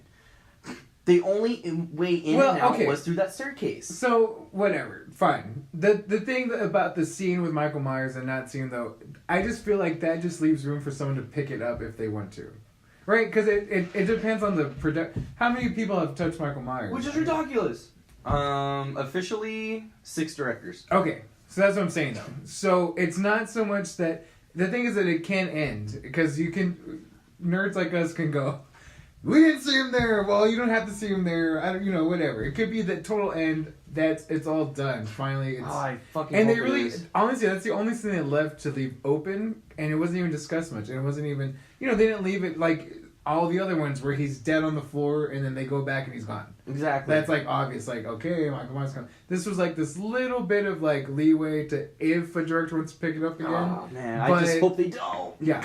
You get what I'm saying though? Yeah, As a director producer standpoint, it was just they had to do that almost. I wouldn't even say that's a director producer. I would say that's the fucking production company.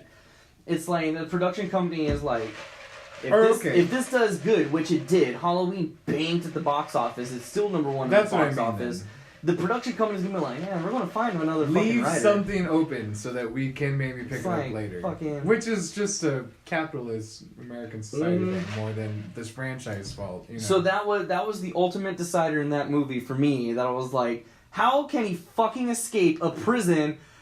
A prison. Meanwhile, you're choosing to use that narrative though, because it could be done. It could really be done. I really hope it is fucking done. Yeah. When I heard they were announced this movie, and if that's your only problem with it, how do you feel about the movie now? Let's just say that no one picks this up again. He's dead. That's how it ended. If he's dead and that's how it ended, yeah, I'll still say it's a shit movie. But it's just like this movie was not needed. What's a great horror movie for you? A great horror film? The last really good horror film I saw, well, it was really tough. Now, here's the thing: is that I don't dole these out for things that are actually scary because most things don't scare me. Yeah, which I know with you at all either. It's more of the the way they present it, the way it goes away. The Babadook, that one was really well written. It was really really good. The Green Inferno. The Green Inferno was just that was a perfect homage to the cannibal, really blood and gore type films.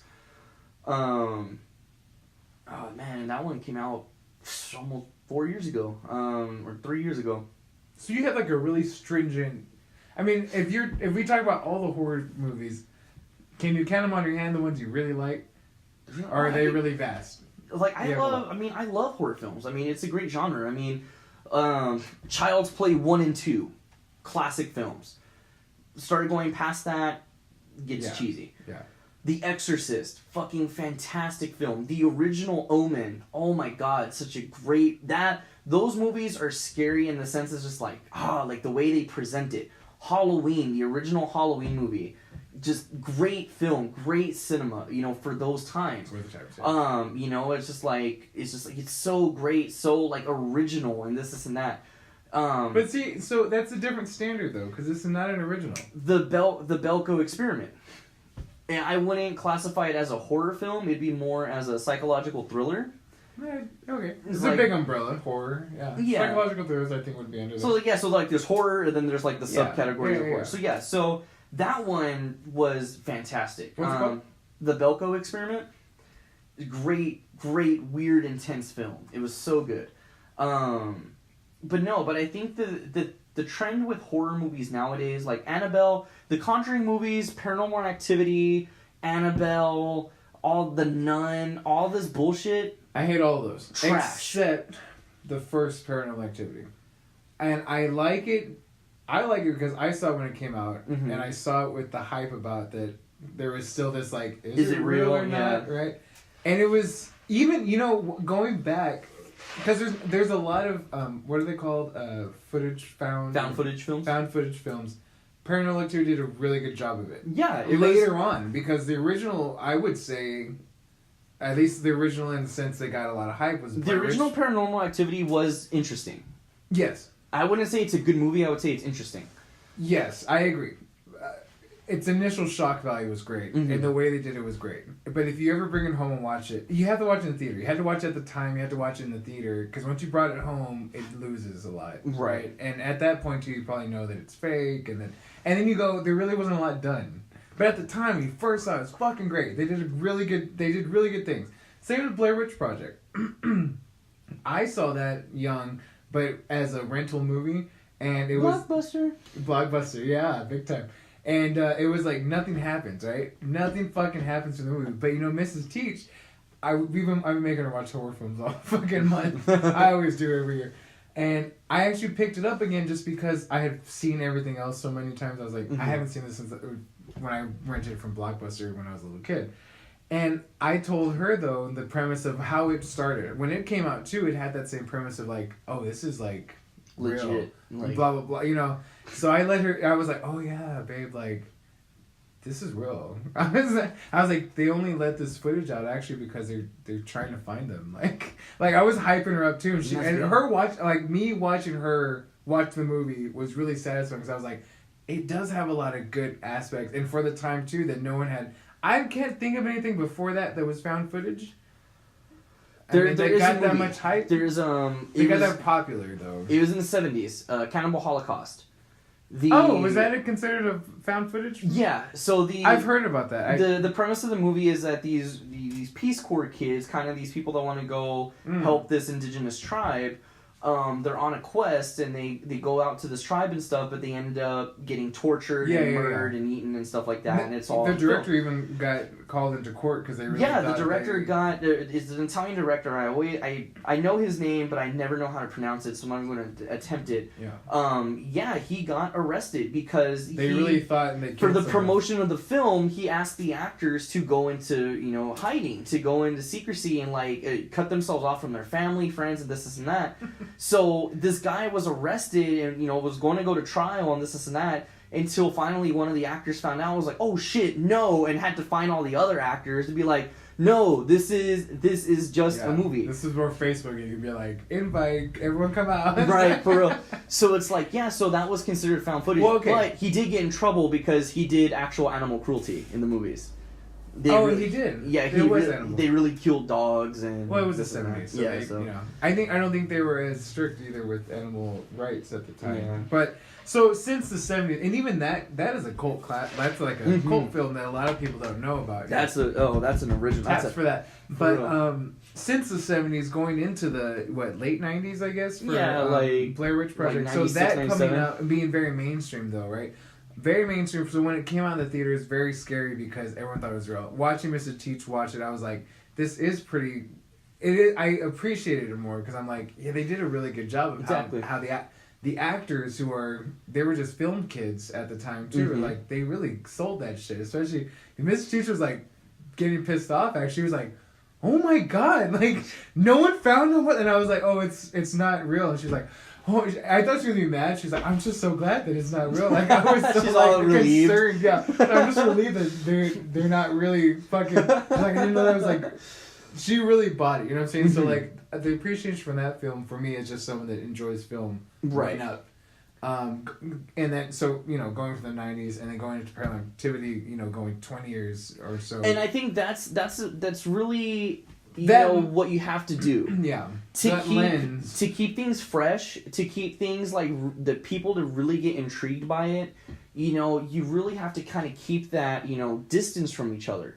Because look at the fucking Paranormal Activities. Paranormal Activity 1 was a massive hit. Yes. It did fantastic in box office. It was a great talking piece. It was like a piece of conversation.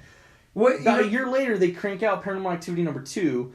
7 months after that, they do Paranormal Activity 3. Yeah. And then now they're they do so many. Well, and the thing is that it's funny because in Paranormal Activity 1, they don't do much. They really don't. Especially if you talk to people that are in the business, it's like those scenes where they're getting pulled or the sheet coming over. It's like, that's not hard to do. It's cheap little tricks. So it's funny because those little things, though, that's what kept it. You're like, when you first saw it, going like, that was kind of like, oh my god, right? At the same time, years later, you go, oh, it's so cheesy. They didn't do nothing. You don't see the ghost. You don't see the blah blah blah. It kills it later. But if you remember from the time, that's what kept it not reliable, but creditable. Mm-hmm. You're like, is like you kind of can play with it in your head, like, is this real? Is it not? Then 10 years later, you go, oh yeah, that's so fake. Like you can tell. And then what they try to do with the movies is a little more production, a little more. And then at that time, you're going, this is bullshit and cheesy, and it's not even scary anymore because that initial scare tactics of me thinking it's real is gone because I really know it's fake now. Exactly. You know? It's like, you know, with the Conjuring movies, the first Conjuring. Did you like the first one? It was boring. It wasn't badly written, nothing like that. It was just boring. Do I have a sound thing for that? I don't know. Yeah. I was just like, I'm not invested in this movie. Like, I don't care. Yes. Like, I just don't care. Me too. But like, you know, the concept, a haunted house, paranormal investigators. When was the last time you saw something like that in a movie? It's been a long time. Yeah. You know? So it's like, okay, yeah, they're trying to revamp it. But the fact that, I think what killed it was that, you know, the production, that they had priests waiting for you outside of the theater to bless you, like, after watching the movie. They had the big, giant warning signs for The Conjuring that, you know, this movie is so intense and scary that... I think it's funny that that's a new tactic that you have to, now you as a viewer, to have to think about. The Netflix thing, the Haunted... What is it? The Haunted Hill... The Haunting of Hill House or something? I'm not going to watch it because I already know it's going to be stupid. So, I watched it because I saw an article saying people were passing out and puking and... Right? And I totally bought into it. And now I'm like, now I have to realize that that's a tactic now, especially with our Netflix culture, right? Mm-hmm. So when I first watched it, 3 episodes in, I'm waiting for this big thing and nothing's happening. And then I totally just like, I was like, this sucks. I was pissed. I'm like, it's boring, blah, blah, blah. But so many people were like, oh, it's really good. Like the content I've heard that the story itself is interesting. I went back and watched it and I changed my lens of going, okay, I'm not looking to puke or pass out when I watch this just like any other show or story. And it is really good. As a story though, you know. And I think that's a detriment to like the genre though. To using these clickbait type of things. So, funny that you say clickbait. The movie Hereditary that came out a couple months ago. I won't see it. See, I won't watch it. Don't watch it. Don't watch it. Okay. It's a waste of fucking time. Yeah. That Halloween was better written than this fucking movie was. Okay. The whole premise of the movie in the previews is like the little girl with the deformed face. She does that, you know, the clicking sound or whatever. Right. The movie, one, is really long. Like, really long for a horror film. It's over 2 hours long. And it's just like, damn, like, that's like fucking brutal for a horror film. Yeah. 2, it starts off so slow. It's like it starts off really slow, a little bit of action, then really slow, and then a little bit of action, and the movie's over. It's like, it's just so dragged out. You know what that reminds me of though? So I haven't seen it. Mm-hmm. I'm gonna let you finish. It's like, it's just dumb. So it's like, spoiler alert for Hereditary if you haven't seen it. Well, it's not so much spoiler, but it's just like, it's in the previews. Like, really, everything's in the fucking previews. I hate that. Too. It's like there's a family, a mom, a dad, a son and a daughter. The daughter is the one with the deformed face. The son is the guy from the fucking Naked Brothers band, that stupid Nickelodeon show. Fucking mom's mom, the grandma, dies. She was very quiet to herself. She gave her little necklace, this weird little logo. She gave it to her daughter, the mom. So mom's like, oh, wow, I'm surprised people showed up to my mother's funeral. I didn't know she had so many friends. She's so quiet, da-da-da-da. She's part of some community thing. Well, whatever. Weird shit starts happening. Oh, shit, what's going on? You know, the daughter dies. Oh, but you can still hear her little every now and then. Not scary. They placed it at stupid points throughout the movie. It was just dumb. I was like, all right. But, of course, everyone in the theater, oh, my God, oh, shitting themselves. And I'm like, okay. But I wanted to see this because apparently it did really well on the festival scene, the movie festival scene. So I was like, I want to see it. And I was like, apparently it's really good. So the mom started going crazy. She's really taking the loss of her mother and her daughter, you know, in the same month, very hard. She's taking it out on the son and the husband. And this actress, the mom... She's from The Sixth Sense. Yeah.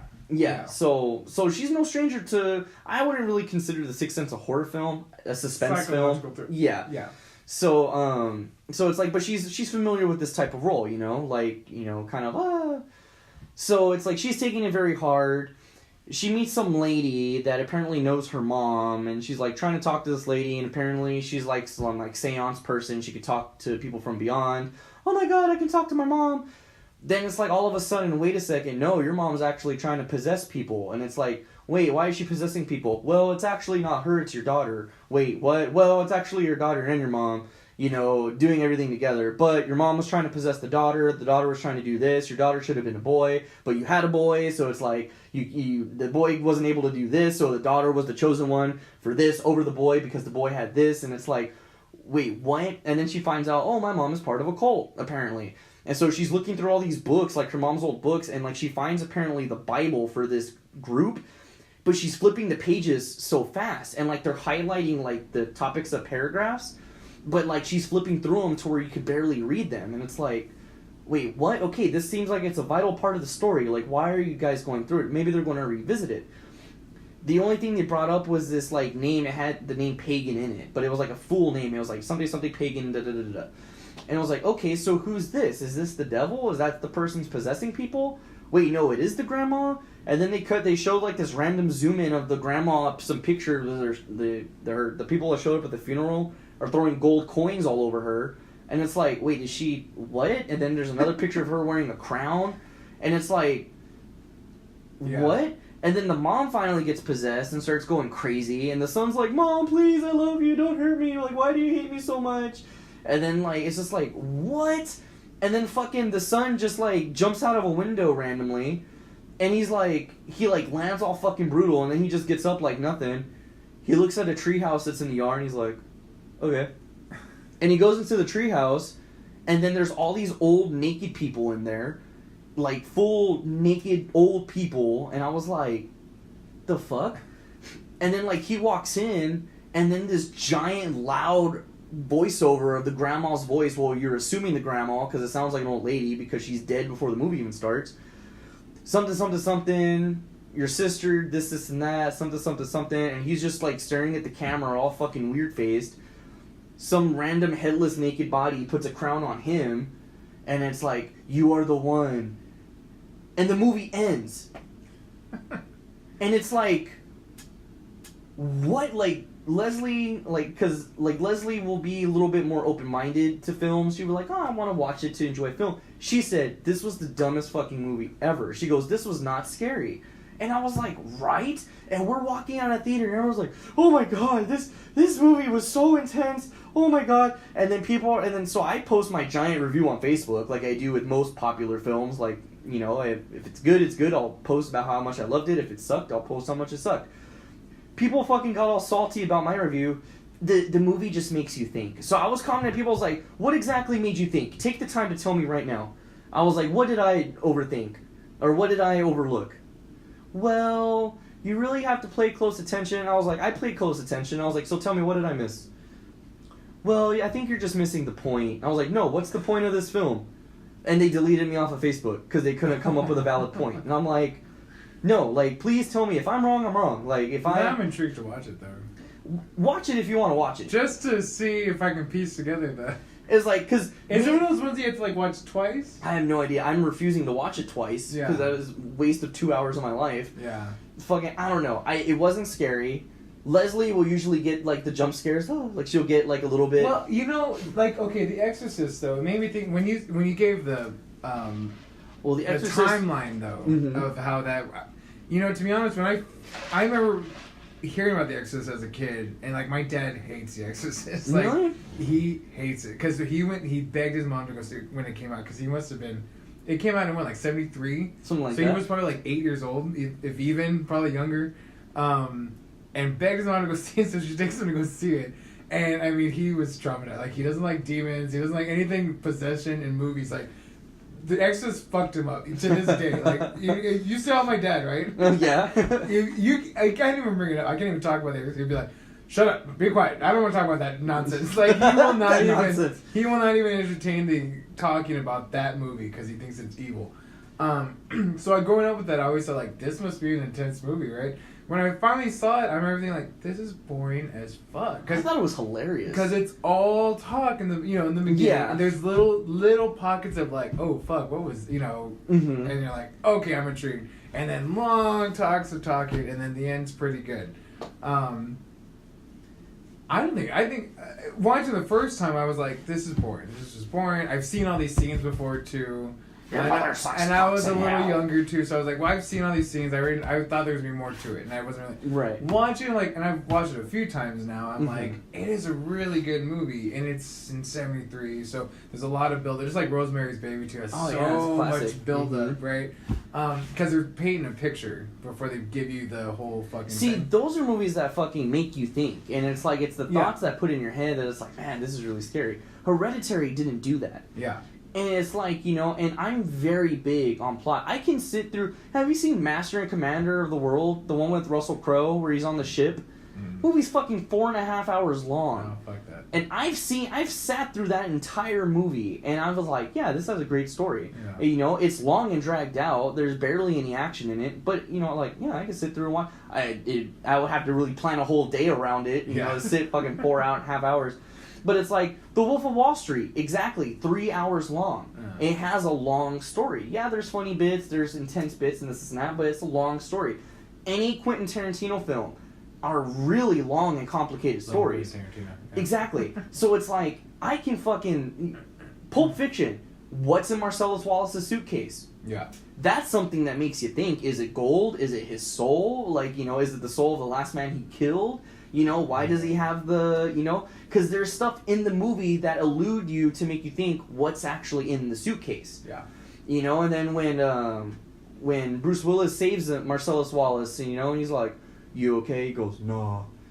He's like, I'll never be okay. I haven't been okay in a while, or this and that. And he goes, that shit's really fucked up. It's like, why hasn't he been okay in a while? What's alluding to all of this? Now, that's a movie that makes you fucking think. Well, I mean, I'm not taking away that Hereditary is probably a shit movie, because I'm pretty sure it is. I'm going to watch it, I just have my own opinion, but the way you explain it, it sounds like it is. But also, that is apples and oranges. I mean, Pulp Fiction and a horror movie are not... Well, yeah, you know, different genres. Yeah. But it's like, if you want to look at the aspect of making, like, the lady is like, oh, you didn't pay enough attention. It's like, no, I can pay attention to very fucking detail of a movie. Case in point, Halloween and the Road Flare. Also, you have to have if you want to make that claim, you got to back it up. Exactly. Well, what was your thought? Like, why, how did this happen to you? See, that's such a cop out to say, it makes you think, like, what though? Like, you can say that if it's like, it makes you think about this, and there's no answer to this, and that's, like, you gotta go farther with it. Because I think that's, because the phrase, it's a movie that, or like, especially with movies, it's a movie that makes you think, is exactly that, is a cop-out. Is because you didn't understand it yourself. Yes. So you're trying to say, like, well, if somebody asks me what it was about, I can't really give a good explanation, so I'll say it just makes you think. It's a cop-out if you can't follow up, though, because I think if there are movies that do make you think, but you have to have what does it make you think about? It's making you think about... Is it making you think... this is just throwing stuff out there. Right. Is it making you think like racism within our economy? Is it thinking about the government within our political stance right now? What is it drawing you to that, like, whatever the archetypes or the this is what religion? Is it something dualistic? Is this what it makes you think about? It's not like, it just makes you think. Like, thinks about what? Just thoughts. Just makes you think of thoughts. Especially because people in our age group nowadays, they want to... It's like, if you don't have, like, honest opinions about stuff, or you have, like... I don't want to say educated opinions about stuff, but it's like, if you don't put like some type of intellect into something, it's like, oh, you're an idiot, and this is not what it's like. It's not just the case. If you don't understand a movie, you don't understand a movie. Yes. Because that's really what it is. Hereditary, I did not understand. And it's frustrating because everybody made a big stink about this movie and made it seem like it's the be-all, end-all of, like, this is the epitome of horror in the modern generation. It's like, well, what was scary about it? Well, what also makes you... those type of movies, though, they linger, like, for a while, if they really are that good. Mm-hmm. Hereditary seemed to fizzle out as soon as it came out. Like, I heard a lot of hype before it was coming, like, on Facebook, all the ads and stuff. And as soon as it did come out, I saw a lot of people that were like, I don't get it. And also, even if it is a good movie that a few people get, but the masses don't get it, you didn't do it right then. Mm-hmm. As a movie. Like, you didn't do it right, because it should appeal. It should click to most people that get it, and then to some people that don't get it, it's just not their cup of tea. Yeah.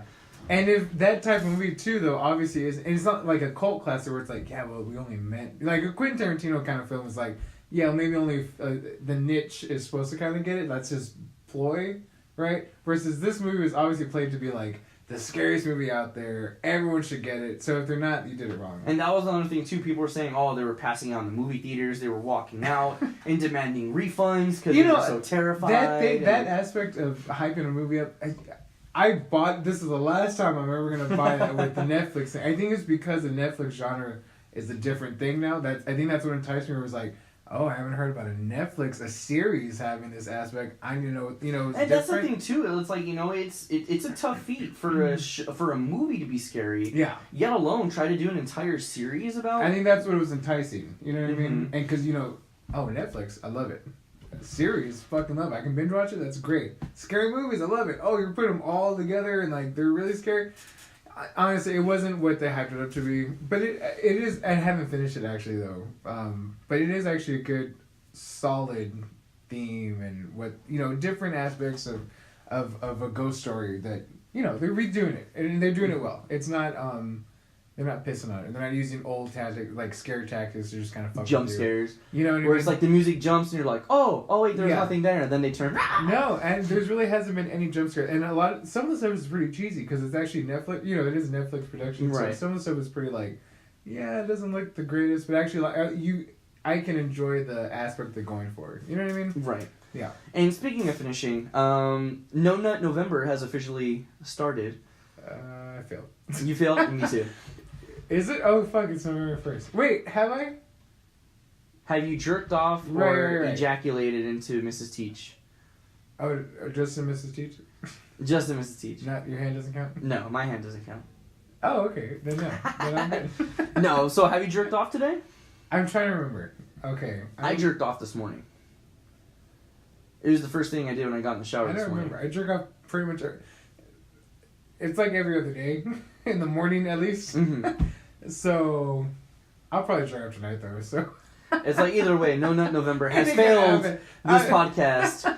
I don't see what the. I don't get. I mean, I understand because now No Nut November has just turned into a meme. Yeah. But it's just like I can't imagine going a whole 30 days without busting a nut. You know what I mean? Sounds unhealthy. It does. It sounds like fucking. That's why I like the memes where it's like 10 days in the No Nut November. It shows like the guy floating, like he's meditating in midair and shit like that. Like he's reached the spiritual plane, like fucking. No, so like. George Costanza. Right? We live in a society. Fucking. This sounds very weird. Do you shave your pubes? I used to. Used to? Now you're just full forest. Well, yeah, I'm like Bin Laden's beard right now. Only because I actually do. I usually do keep up with it, even if I'm not really getting some all the time. Mm-hmm. Just because purely functional. I just don't like a lot of. But what happened was, and I always blame Mr. Teach's dad now for everything that's gone wrong. You blame him for your bush? I blame him for everything. So I had clippers that I had just for my pubes. I don't know where they're at because I've moved twice this summer, and within I think the first move to her parents' house, I think they got lost then, and then moving again, I really have no fucking idea. Man, what if he's using your pube clippers for his face? I hope he is. No, it's funny because like anytime something happens, we're like, babe, go get me a thumbtack. I need to put it. And she's like, we don't have. We fucking used to. Thanks, your dad. Thanks a lot. I used to fucking have thumbtacks, and now who the fuck knows where they're at? Because I had to move everywhere this fucking summer. That's hilarious. Anything. No, so I just shaved my pubes not too long ago. 2 nights ago. Fucking like That's not too long. Yeah, sure, it's like sure. But it's like, but I let mine get way out of hand. You know what I mean? And it's like you would think you would let them grow during the winter months. Nah, man, I love being like I love getting fresh haircuts in the winter, and shaving my pubes. I just like feeling cool. Yeah. So it's like and if this is TMI, I'm sorry, but it's like I don't shave either. I buzz. I use a one on the. Really? I fucking military style. If it's too short, it's itchy. And I don't like looking like a little kid. Well, it makes your junk look bigger. Well, just trimming, though. Also, I have Asian pubes where they're long and straight. I don't have curlies. I got curlies. Yeah. I swear I'm, like, Asian. I don't know how. Right. I've always had, like... You ever seen, like, Asian porn where the guys are, like, just long? Yeah. I have those pubes. No. Yeah. Fucking, No, but the main they're thing... just like David's beard. Right. My neck beard. No, I hate pubes. it's just like fucking like whenever I like go to take a piss and I'm pulling my dick out, I sometimes accidentally pull like a pube or two out. Yeah. And it's like, like it hurts. I have jeans, so it gets in the way. The two jeans, you know, I circulate jeans in my life. So right now I have 2 pairs of jeans that are my favorites. So that's what I use all the time, unless it's my work pants. But the jeans I have are like the smallest fucking John for some reason. Right. Yeah. And so pubes are just getting caught everywhere. It's fucking horrible. Yeah, I'm like, that's a big tuft of hair. That's not my shit. Like, where? Yeah, that's exactly what I was gonna say. It's like, well, I just yanked out half of them, so it's like, so this morning, you know, like I had my morning wood, and I was like, ooh, and it just feels different when you got nothing down there either. So I was just like, ooh, when I stretched, I was like, that felt really nice. Or you ever get like a pube stuck around like your foreskin on the inside though, and then like the one little piece of hair sticking out, and you like go to pull it, and it's like you got hair in your foreskin. You ever got that? No, I'm circumcised. I don't know. Well, and you got curly, so mine are long and straight. So I was like, "Are you circumcised?" I'm circumcised. Oh, okay, I was like, but you still, you know, when you're soft. Yeah, well, that's like it has a little turtleneck on. It sucks for me because it's either a pube or this hair or my head hair, and it's horrible when it's this hair because if I think it's a pube and I'm just gonna go pull it out really quick, that's fine. But it's one of these fucking long ones. It's like wrapped around, and it's like. And it's like sharp almost. I'm like, oh fuck! Fucking corkscrew. I'm like, oh my god, this is like a thing. I gotta go to the bathroom now. I gotta like pull it down, unwrap it. Like, it's a thing. It's a whole thing. That's hilarious. No, I'll get like the little stray hairs on my shaft itself. This guy. I got a Bin Laden going. You ever seen Harold and Kumar Guantanamo Bay? Yeah. You know, his friend walks out. That's me right now. And that's you? Jesus Christ. Yeah. Okay, no, that's how I was the other night, and then I was like... It's funny because Miss Cheech doesn't tell me nothing either. Really? It's funny because I'll tell her. Really? I'll tell Leslie. I'll be like, hey, you know, Well, and I like a hairy bush. I don't mind a hairy bush, but after a while, I'm like, hey, let's switch it up. We're like, okay, let's switch it up. It's funny because Miss Cheech doesn't tell me nothing though. But I do it. Leslie doesn't tell me nothing either. But no, like Leslie will get lazy from time to time, and I'll just be like, hey, let's switch it up. I was like, when I'm trying to get to the good spot. I'm not trying to come out with I'm not trying to comb your pubes. Right. I'm trying to get a job done here. Exactly. But yeah, I was just curious. So ending on that note, pubes are, you're talking about shit and pubes, in one episode. So yeah. But alas, the time has come for our Halloween spooky special to spoopy special to have come to an end. Yeah. Again, thanks to all our new fans. I really hope you guys are checking us out. Let us know where you're listening from. If you are a new listener, if you're just starting with this episode, cool. If you are going through everything. I wonder if they think we're just a meme page. Right. I'd like to see these ads. Do you know what the ads look like? Mm-mm. I don't know how any of this works. I don't know how any of this works. All I know is that we just have a promoter, and our show is being put on people I've never even met before. So yeah, I'm just interested. Yeah. Maybe I'll message it and be like, hey, well, what does it actually look like? Send me a screenshot. That way I could distribute it. Real quick too, I don't know if I talked about it with you. I may have another show coming out here soon. No ETA on that or even a name for a show, but another good friend of mine. We're both really into sports, and and that's something I've always wanted to dabble in. It'll probably be silly. Me and this guy have a good rapport with each other as well. But hopefully you guys will be supportive of that one too. But that one is going to be a little bit more sports oriented on that aspect. No offense to Teach, but I know he's not a sports guy. Not at all. But no, this guy, he came out to me. He's like, hey, it's really cool that what you do with your show. I want to do that with sports. I want you to be, a partner with it. And I'm like, oh yeah, sure, no problem. He's a good guy to do it because David does all the technical stuff. So that's like, the worst part. No, it's no problem at all. This is something that I do to pass my weekend. So. As always, be on the lookout for this new one. But as always, I am David Clare. And I'm the Teach. That's not the one I wanted anyways. Oh, I restarted the one that's... Hold on. That's it. Alright, now goodbye. No, don't do it. No,